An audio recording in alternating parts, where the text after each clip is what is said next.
Hello, everyone. This is our Friday update for November 19th. First thing I wanted to let you all know about is that my jury duty is officially completed, which is great. That means that we can get back to meeting face to face, and my schedule is back to normal now. Second thing on the list, I've been entering in grades today. I probably will continue to do that over the weekend. And just to be frank, I've noticed a drop in the effort put into individual assignments. There's been a work ethic issue, it seems, and that needs to improve immediately. Of course, on the student side, you need to make sure that you're doing your best on these activities, on these assignments, in every single subject. I know that we like certain subjects more than others, but we need to be working in all of them and putting forth our best effort. If you need help, make sure you're asking for help. And then on the parents and guardians side, I need you to be more involved. Remember, at Epic, you are expected to be very, very involved.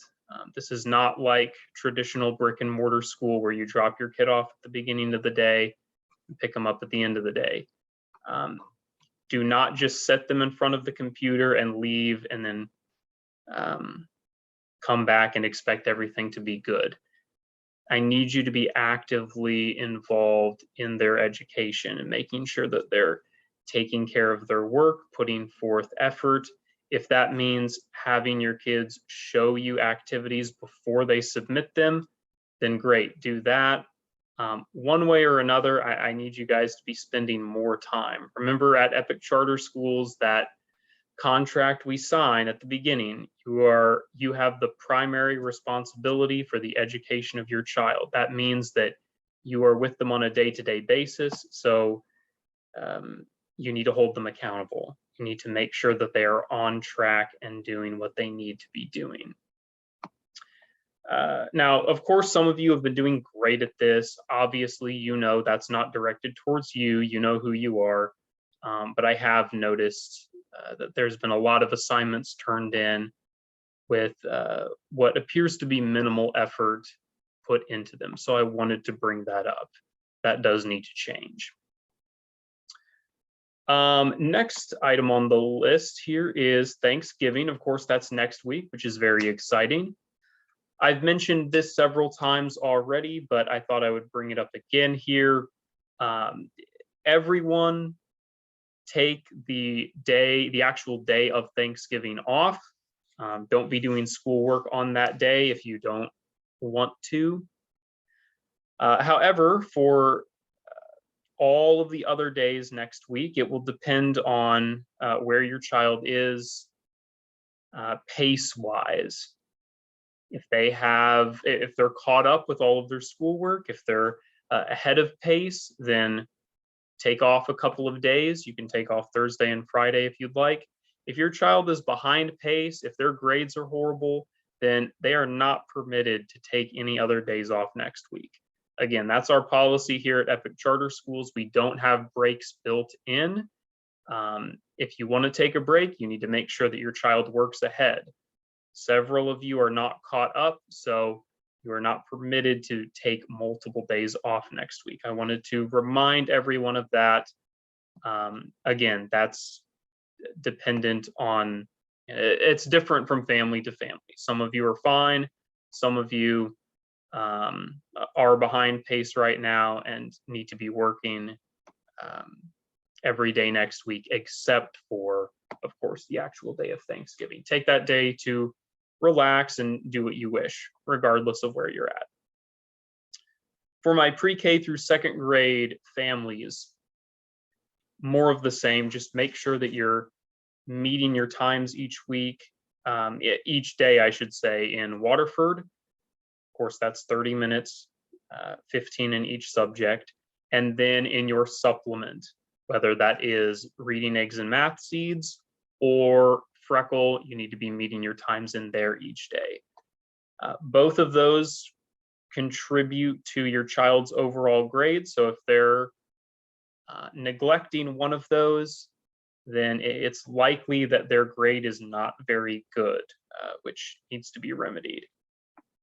Oh, and also if you have offline work that your child has done, make sure that you're sending me pictures of that in an email so that I can have that on file.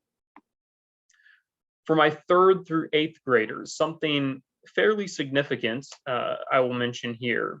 First, for my younger kiddos, so 3rd, 4th, possibly even up to 5th grade. For all of those journaling activities, spelling list activities that are in your ELA class, if you have those, again, in your ELA class, journal entry, spelling list activities, make sure that you are typing that out on something and turning that into me. So in the actual system, if you just need to type it in the comments, do that. If you want to type it out on a Google document and send it to me, that's fine too. You just need to indicate which activity it is. Either way, I need to be able to see it, otherwise I can't give you a grade for it. And then for my older elementary and middle school kids, so this is 5th through 8th grade, most of you have listed in PowerSchool a writing class. And to fulfill that requirement, I'm going to start having you all work in another supplemental program called No Red Ink. Some of my high schoolers are familiar with it because they use it for ACT prep. But for you all, it will be your writing course requirements. I'll give you some more details about that next week. I'll probably talk to you individually about it as well, just to make sure that we're crystal clear on it. That will be, again, something that your child does every day to fulfill that writing requirement for their grades. And for my high schoolers, again, a reminder about the ICAP. Make sure that you have completed those requirements and make sure that you are actually working each day. If I had to guess, I'd say it's the high schoolers who have had the biggest trouble with work ethic overall. If you're a parent of a high schooler, make sure that they're actually logging in and working every single day, and that they're not just on their computer watching YouTube videos or playing games or whatever. Again, this is their education. Just because we're online, just because you're not in an actual school building, doesn't mean that it means any less and that it has any less impact on their future. So make sure that they're taking that seriously and getting that work done. All right, that's it for this week. And if you have any further questions, please reach out to me. I'd be happy to talk with you on the phone. I really do like doing that. So if you have questions, if you just need to talk, then please give me a phone call and I can hopefully help you out with whatever's going on. Goodbye for now, and I will talk to you all soon.